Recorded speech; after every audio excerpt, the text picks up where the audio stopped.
പീരിയഡ്സിന്റെ സമയത്തുള്ള വേദനയെക്കുറിച്ച് ഒരുപാട് പെൺകുട്ടികൾ ഇവിടെ ഒപ്പിയിൽ വന്നിട്ട് സംസാരിക്കുന്ന സമയത്ത് അത് എത്രത്തോളം ഉണ്ട്, അല്ലെങ്കിൽ ഒരു ഡോക്ടറെ കൺസൾട്ട് ചെയ്യേണ്ട അത്ര അധികം ഉണ്ടോ എന്ന് അവർക്ക് തന്നെ മനസ്സിലാവാത്ത ഒരു സാഹചര്യം പറയാറുണ്ട്. അങ്ങനെയാണെങ്കിൽ ഏതൊക്കെ സാഹചര്യത്തിലാണ് നമ്മളൊരു ഡോക്ടറെ കൺസൾട്ട് ചെയ്യേണ്ടത് എന്ന് നമുക്കൊന്ന് നോക്കാം. അതായത് നമ്മൾ വേദന സംഹാരികളൊക്കെ ഉപയോഗിക്കുന്നവരാണെങ്കിൽ, അല്ലെങ്കിൽ മറ്റെന്തെങ്കിലുമൊക്കെ മെഡിസിൻസ് ഉപയോഗിക്കുന്നവരാണെങ്കിൽ, ആ മരുന്ന് ഉപയോഗിച്ചിട്ടും ഒരു കുറവും വരാത്ത തരത്തിലുള്ള വേദന,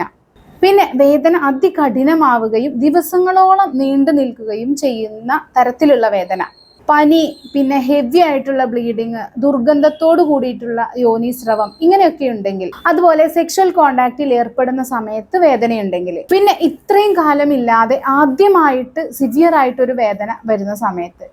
അതുപോലെയാണ് നമ്മൾ പ്രഗ്നൻസി